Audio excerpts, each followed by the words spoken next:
A chilling, distorted voice crackled through the receiver, barely audible above a low hum of static. "Don't send the police," the voice pleaded, laced with an unsettling mix of urgency and dread.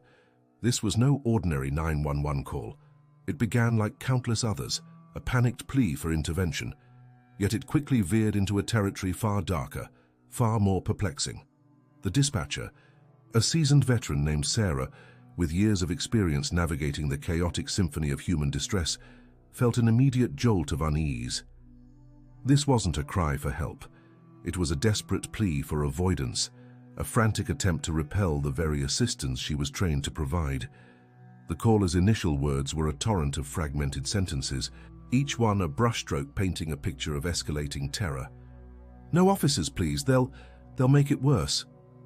The voice, though strained, held a peculiar quality, a sort of desperate clarity that cut through the distortion.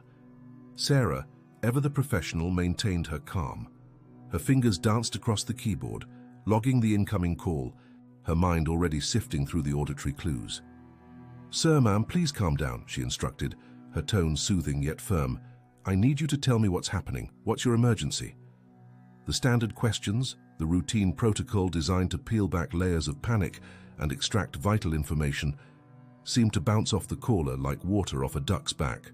Instead of answering directly, the caller's response was a sharp intake of breath, followed by a declaration that sent a shiver down Sarah's spine. The voice, which had moments ago been frantic, suddenly adopted an unnerving, almost serene calm. "It doesn't matter," the caller stated, the words delivered with a chilling finality. "I'm already dead." The pronouncement hung in the air, heavy and absolute, utterly incongruous with the preceding panic. Sarah blinked, her mind momentarily struggling to process the impossible statement. Already dead. How could someone call 911 if they were already dead? Was this a prank? A person in extreme distress speaking metaphorically? Or something far more sinister and literal? The line, which had been buzzing with the caller's agitated voice, fell silent. Not a disconnected silence, but a live, breathing silence. The subtle hum of an open connection remained, a faint background noise that told Sarah the caller was still there, still connected, yet no longer speaking.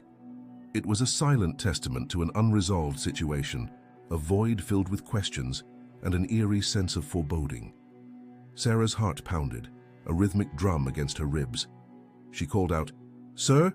Ma'am? Are you still there? Please respond." Her voice, usually unwavering, held a slight tremor she couldn't quite suppress. The central question loomed, a monstrous shadow over the silent line. Who was this caller? And why did they believe they were already dead? Was it a declaration of physical demise, a macabre confession delivered from beyond the veil, or a profound statement of emotional or spiritual annihilation, a soul extinguished long before the body ceased to function?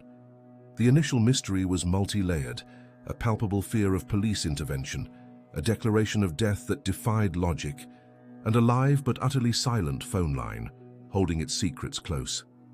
The dispatcher waited, her breath held for any sound, any whisper, to break the suffocating silence and offer a clue to the enigma now unfolding before her. The clock on the wall ticked relentlessly, each second amplifying the strange, unsettling weight of the call. This was just the beginning. The dispatcher, Sarah, swallowed hard, her gaze fixed on the glowing console. Her attempts to re-engage the silent caller persisted, a steady stream of questions flowing into the void. "Hello, can you hear me? Please, just say something, anything." Each word was met with the same oppressive quiet, punctuated only by the faint, almost imperceptible hum of the open connection. It was a frustrating, unnerving dance with an invisible partner, one who had delivered a bombshell statement and then retreated into an impenetrable silence. Then, a subtle shift occurred. From the caller's end, faint background sounds began to emerge, barely audible beneath the static. A distant metallic clang like something heavy dropping onto concrete, followed by what sounded suspiciously like a muffled scuffle, a dragging noise that sent a fresh wave of apprehension through Sarah. Her mind raced, trying to decipher the meaning of these auditory breadcrumbs.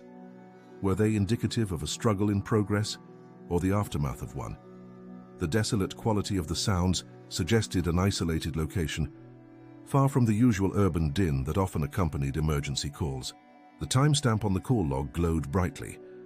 2:17 a.m. The system, utilizing rudimentary cell tower triangulation, provided an approximate location, a sparsely populated industrial zone on the outskirts of the city, known for its abandoned warehouses and overgrown lots. Not a place where someone would typically be at this hour, unless seeking solitude or, more ominously, seeking to avoid detection. The first concrete clues were beginning to solidify, painting a picture of an individual in a remote, potentially dangerous setting. As Sarah continued her patient, persistent inquiries, a flicker of sound returned. Not words, but a sigh, deep and heavy, imbued with an almost unbearable weariness. It was a sound that spoke volumes, a stark contrast to the initial, frantic pleas against police intervention. That earlier panic had been sharp, immediate, a desperate cry for control. This new sound, however, was laced with resignation, a profound acceptance of a grim reality. It was a subtle shift in the caller's tone, observed not through spoken words, but through the emotional resonance of a breath. The caller, it seemed, was no longer fighting the inevitable, whatever that might be. The silence that followed was no longer merely empty. It had become a character in itself, heavy with unspoken dread, a tangible presence on the line. It was the silence of anticipation, of a story paused mid-sentence, its conclusion hanging precariously in the balance. Sarah leaned forward, her ear almost pressing against the receiver, straining to catch any further nuance, any hint of what had transpired or what was yet to come. Her training kicked in, urging her to remain detached, yet the sheer strangeness of the call had pierced through her professional facade, stirring a deep sense of unease. The narrator, observing this unfolding drama, couldn't help but speculate on the caller's state of mind. Was this profound despair, a soul so broken that they genuinely felt their life had ended? Or was it a calculated manipulation, a clever ploy to divert attention or elicit a specific response? Could it be the chilling truth, delivered with an almost poetic nihilism? The already dead statement echoed in the mind, a haunting refrain that defied easy explanation. The suspense tightened its grip, a cold knot in the pit of the stomach. The reason for the caller's self-proclaimed dead status remained shrouded in mystery, a tantalizing enigma that begged for resolution. Each tick of the clock was a step deeper into the unknown, pulling Sarah, and indeed anyone listening, further into the heart of this perplexing call. The silence, once merely an absence of sound, now pulsed with untold secrets. Suddenly, a faint, raspy whisper broke through the oppressive silence, startling Sarah. It was the caller's voice again, weaker now, almost ethereal, like a ghost speaking from beyond a veil. "It was betrayal," the voice breathed, the words barely audible, yet piercingly clear in their raw emotion. A betrayal so deep it stripped everything away. Sarah's breath hitched. This was a new layer, a crack in the caller's enigmatic facade. The dispatcher, seizing the fragile moment, pressed for details with renewed urgency, her voice a soothing balm against the caller's evident pain. "Who betrayed you? What happened?" she implored, her mind racing to connect this new information to the earlier declarations of being already dead. The caller did not offer names or specific events, instead speaking in riddles, a stream of fractured phrases about trust shattered and promises broken. "They took everything. Not just things, but the belief. The belief in anything good," the voice lamented, a profound sorrow coloring each syllable. It was clear this wasn't a simple misunderstanding. It was a wound that festered, deep and unhealing. The narrator understood that this call was not merely about a present crisis, but a hidden history, a narrative of profound personal devastation that had led to this desperate moment. The implications were chilling. The already dead statement was gaining a new metaphorical weight, hinting at an emotional demise far more complex than a physical one. This betrayal, it seemed, was deeply personal, affecting the caller's very essence, transforming their perception of life itself. Hints of a past relationship or a partnership gone terribly wrong began to surface in the caller's disjointed monologue. "We built it together, brick by brick, and then they just watched it crumble," the voice whispered, a palpable sense of loss permeating the airwaves. Sarah's frustration grew as she struggled to extract concrete information from the cryptic pronouncements. Each question met with another veiled reference, another layer of metaphor, as if the caller were deliberately obscuring the truth, or perhaps simply unable to articulate the depth of their suffering in direct terms. The already dead declaration was now recontextualized, no longer just a shocking statement, but a profound expression of a life irrevocably altered by deceit. It suggested a metaphorical death, a severance from a former self, a worldview shattered beyond repair. The caller was not necessarily physically deceased, but perhaps spiritually, emotionally, a husk of who they once were, wandering through a landscape of ruin. The mystery deepened considerably. Who were they? What was it that they built together? And what were the catastrophic consequences of this betrayal that had led to such a desperate, late-night call to 911, with a caller proclaiming their own non-existence? The silence returned, but this time it was different. It was less about anticipation and more about the heavy weight of unspoken trauma, a pause pregnant with the untold story of a life undone. Sarah could almost feel the phantom weight of the caller's despair through the phone line, a cold, suffocating presence. The air in the dispatch center seemed to grow heavier, charged with the emotional residue of the caller's words. Each cryptic phrase was a breadcrumb leading down a dark path, illuminating fragments of a shattered past, but never the full picture. The dispatcher, despite her professional protocols, found herself deeply invested, grappling with the profound sadness emanating from the other end of the line. The call was no longer just a job, it was an unfolding human tragedy, a testament to the destructive power of broken trust. The ultimate truth remained elusive, shrouded in the pain of a betrayal whose full scope was yet to be revealed. The silence, once a shroud of despair, began to shift. A subtle, almost imperceptible change in the caller's breathing pattern, a tightening of the vocal cords that Sarah, with years of experience, recognized. The voice returned, no longer steeped in sorrow, but edged with a steely resolve. "They will understand what they did," the caller stated, the words delivered with a chilling certainty that sent a shiver down Sarah's spine.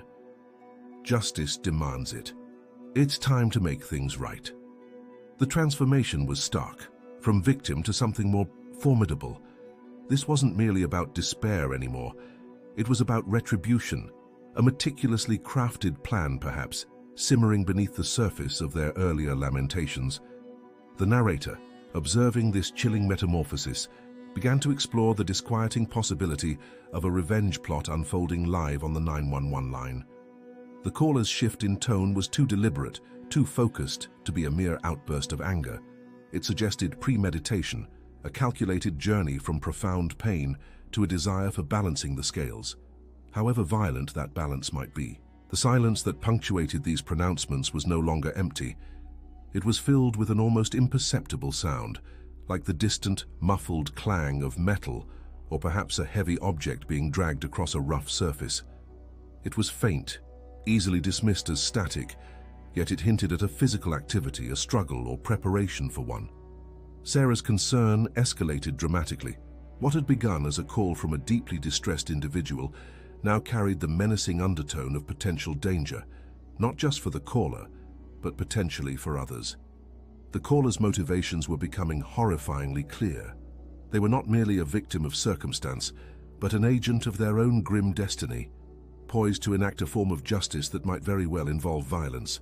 The phrase "making things right" echoed with a sinister resonance, suggesting a resolution that would leave irreversible marks. It was a phrase often used by those on the brink of desperate acts, convinced that their intended actions were the only path to equilibrium in a world that had wronged them. The chilling question arose, hanging heavy in the air. Was the caller the victim, the perpetrator, or both simultaneously? The lines blurred, creating a complex, terrifying portrait of an individual pushed to the precipice. The earlier cries of betrayal now seemed to fuel this burgeoning desire for vengeance, transforming their emotional death into a catalyst for action. Sarah tried to interject, to pull the caller back from what sounded like an irreversible path. "Sir, please, tell me where you are. We can help you. There are other ways to find justice," she pleaded, her voice a lifeline cast into a storm of brewing intent. But the caller seemed impervious, lost in the grim logic of their own making. "Help? Help for what? I told you I'm already dead," they reiterated. The words now imbued with a new layer of meaning, a declaration that their soul was beyond salvation, leaving only the shell to carry out its final, desperate mandate. The distant sound intensified slightly, a rustling, a muted thud, as if something heavy had been set down or moved. Sarah strained to identify it, her mind racing through possibilities, each more disturbing than the last. Was it a weapon, a tool, or simply the mundane sounds of a person moving in a confined space, amplified by the tension of the call? The narrator reflected on the profound psychological journey the caller had undertaken, from the initial shock of betrayal to the cold, calculating resolve for reprisal. It was a journey into the heart of human darkness, a testament to how deeply pain could twist a soul, transforming sorrow into a dangerous, unyielding purpose. The call had transcended the ordinary emergency. It had become a live broadcast of a soul's final, defiant stand. The dispatcher, a silent witness, could only listen, her training battling against the raw, unsettling emotions that threatened to overwhelm her. The shadow of vengeance was long, and it was quickly enveloping everything. Amidst the dark talk of vengeance and the chilling pronouncements of being already dead, a subtle, almost imperceptible shift occurred in the caller's voice. It was a flicker of something raw and human, a brief haunting tremor that spoke of regret, of a profound sorrow buried beneath layers of hardened resolve. They spoke, not of the specifics of their plan, but of a lost opportunity, a chance for a different life that had been cruelly snatched away. "There was a path," the caller murmured, the words barely audible above the faint, persistent background noise. "A clear road once, before everything changed." The narrator observed this moment as a crucial turning point, introducing the unexpected theme of redemption, even within such a dire and seemingly irreversible situation. It was a poignant reminder that even the most determined hearts could harbor vestiges of their former selves, dreams unfulfilled, and paths not taken. The caller's emotional state, once perceived as purely vengeful, now revealed a deeper, more complex tapestry of pain and longing. This was not just an instrument of retribution, it was a soul wrestling with its own tragic history. Sarah, the dispatcher, instinctively recognized this fragile opening. Her years of experience had taught her that even in the darkest calls, there could be a sliver of hope, a moment when a desperate individual might be swayed from a destructive course. She seized upon it, her voice softening, infusing her words with genuine empathy. "It's not too late," she urged, her tone a gentle counterpoint to the caller's bleak pronouncements. "That path, it might still be there. We can help you find it. We can help you find a way to make things right, a way that doesn't involve more loss." She knew she was walking a tightrope, attempting to appeal to a part of the caller that might be long dormant, perhaps even actively suppressed. The possibility of a choice, a turning point, hung in the silent moments that followed. The "already dead" statement, initially interpreted as a literal or metaphorical end, could now be re-examined. Perhaps it wasn't just about an end, but about a desperate yearning for a new beginning, a desire to shed the skin of their current torment and emerge as someone different, someone capable of a future unburdened by past grievances. It was a plea for transformation, even if that transformation felt impossible from their current vantage point. The tension remained palpable, a fragile balance between the allure of redemption and the powerful pull of vengeance. Would the caller choose to embrace the glimmer of hope Sarah offered, to seek a different kind of justice, one that might heal rather than destroy? Or would the deeply ingrained need for reprisal ultimately prevail, dragging them further down the path they had so meticulously planned? The background sounds, which had momentarily faded, now returned with a renewed, almost rhythmic quality, like a steady, deliberate preparation. Each faint metallic clang, each soft thud, served as a stark reminder of the caller's prior resolve, a grim counterpoint to the dispatcher's plea for a change of heart. The narrator contemplated the immense weight of such a decision, the internal battle raging within the caller. It was a universal struggle, the fight between the desire for catharsis through destruction and the quiet, often more difficult, pursuit of peace through forgiveness or reconciliation. Sarah continued her gentle coaxing, painting a picture of alternative outcomes, of help, of support. "Whatever has happened," she said, her voice steady and reassuring, "it doesn't have to define your future. You have choices even now."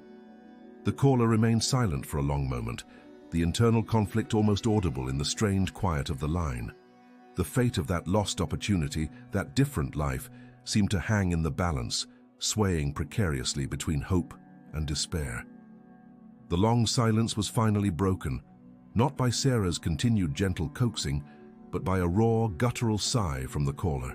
It was a sound laden with exhaustion, a deep well of sorrow that seemed to have been held back for too long. Then, a single word, barely a whisper, slipped out. "Family." The word hung in the air, heavy with unspoken grief, painting a vivid picture of profound sadness and an almost unbearable sense of loss. It was not a defiant utterance nor one of anger, but rather a lament, a mournful echo of something irrevocably broken. The narrator understood instantly that this brief, poignant mention of family was not a casual aside. It was a crucial piece of the puzzle, a foundational element of the caller's entire tragic narrative. This wasn't merely about personal betrayal or a thirst for vengeance. It was about a deeper personal tragedy, a wound that had festered and ultimately contributed to their current desolate state. The betrayal and the vengeance, previously seen as individual threads, now appeared intricately intertwined with familial relationships, perhaps even originating from within that sacred circle.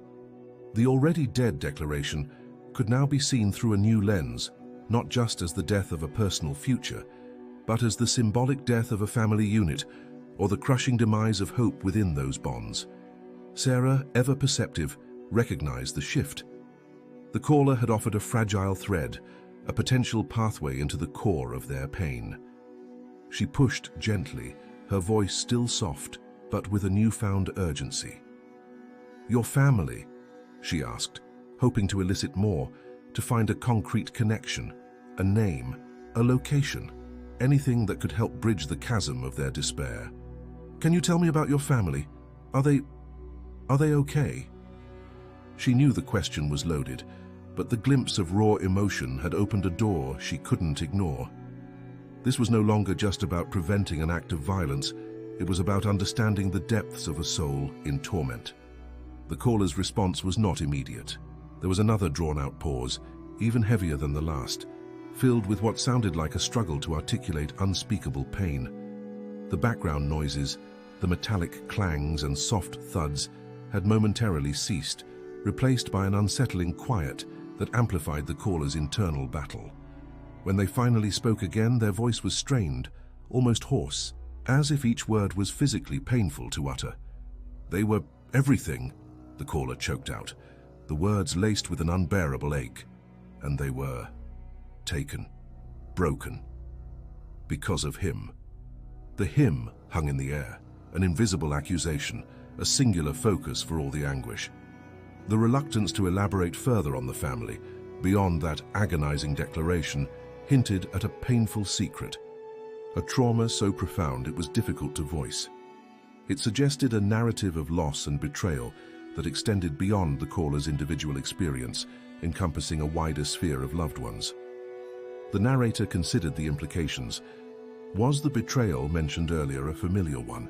Was the justice sought a retribution for wrongs committed against their family? The revelation of these family connections added an immense layer of emotional complexity to an already intricate situation. It wasn't just about a person seeking revenge, it was about someone seeking to mend a shattered legacy, to avenge a family's destruction. Sarah, despite the caller's evasiveness, understood the gravity of the statement. The emotional resonance was undeniable. "Who broke your family?" she pressed, her voice unwavering but still empathetic. "Who is him? We can help you. We can help bring justice for your family, but we need to know who." The sound of the caller inhaling sharply was audible, a ragged breath that spoke volumes of suppressed emotion. The silence that followed was pregnant with possibility, a moment where the weight of past and present converged. The caller was teetering on the edge of a full confession, their carefully constructed walls of secrecy weakening under the sheer burden of their grief and anger. The stage was set for a revelation that would undoubtedly shock Sarah and unravel the true horror of the situation. The caller's voice, which had been a fragile whisper laden with sorrow, suddenly gained an unsettling clarity, a sharp edge cutting through the static of the open line.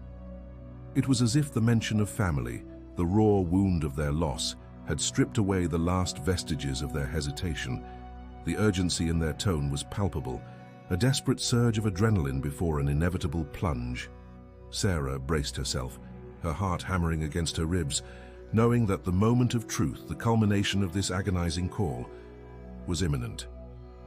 The background noise, which had been eerily quiet, now seemed to throb with an unspoken tension, an almost imperceptible hum that suggested a machine in motion, or perhaps a building trembling under duress.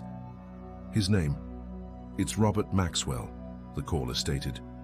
Each syllable delivered with chilling precision, devoid of the previous anguish, replaced now by a cold, resolute fury. "He took everything. My business, my reputation, my family. He left me with nothing but ashes."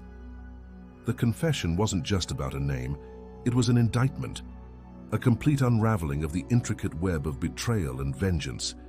The him finally had a face, a target for the caller's profound despair and meticulously harbored rage. Sarah's mind raced, connecting the dots: the corporate espionage, the financial ruin, the shattered family life. It all began to coalesce into a terrifyingly coherent narrative. Then came the second, more devastating blow, delivered with an almost detached matter-of-factness that sent a shiver down Sarah's spine. "And I'm here now in his office in the old Maxwell building downtown. He won't be taking anything else from anyone." The words hung in the air, thick with a grim finality. It wasn't a threat. It was a declaration of an accomplished act, or one on the precipice of completion. The implication was stark, horrifying. The already dead statement twisted into a chilling double meaning. The caller felt dead inside, and now perhaps they had ensured someone else was literally so. Sarah's breath hitched.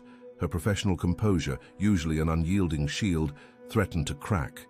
The sheer audacity, the cold-blooded planning, the terrifying conviction in the caller's voice. It was unlike anything she had ever encountered. "What have you done?"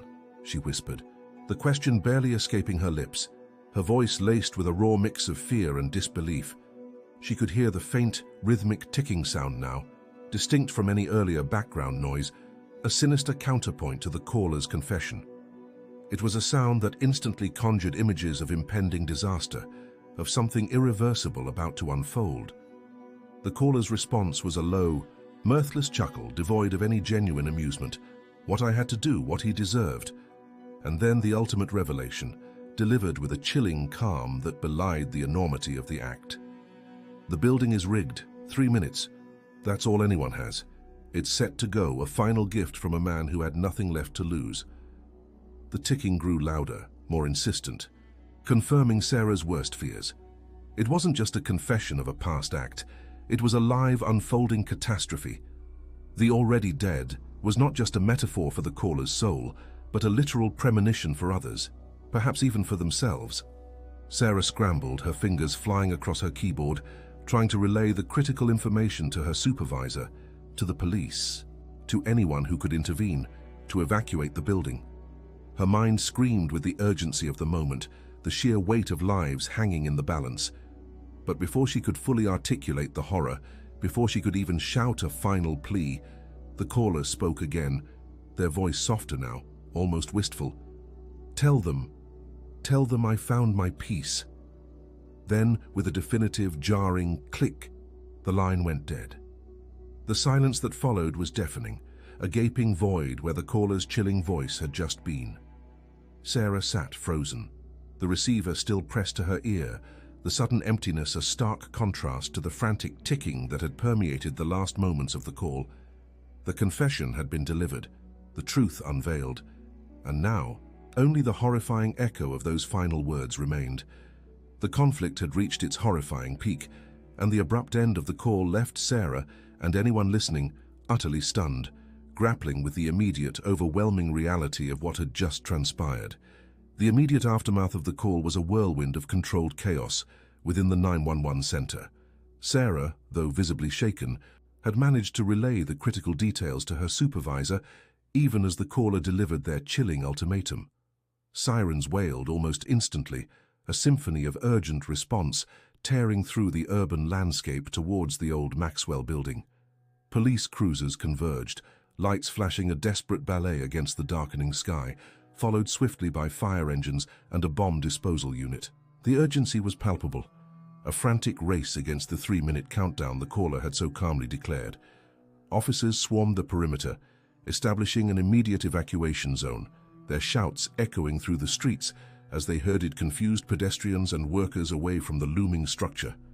The building itself, an ornate relic of bygone prosperity, now stood as a silent, ticking time bomb, its windows reflecting the chaotic scene unfolding below. Inside the 911 center, Sarah remained at her console, her hands trembling slightly, as she documented every detail, every nuance of the final moments of the call. The dispatcher's role often placed them at the epicenter of human crisis, but rarely did it culminate in such a definitive, devastating declaration. Her colleagues offered quiet words of support, their faces etched with a shared understanding of the profound shock that had just rippled through their sterile environment. The emotional toll was immense, a heavy cloak settling over her shoulders.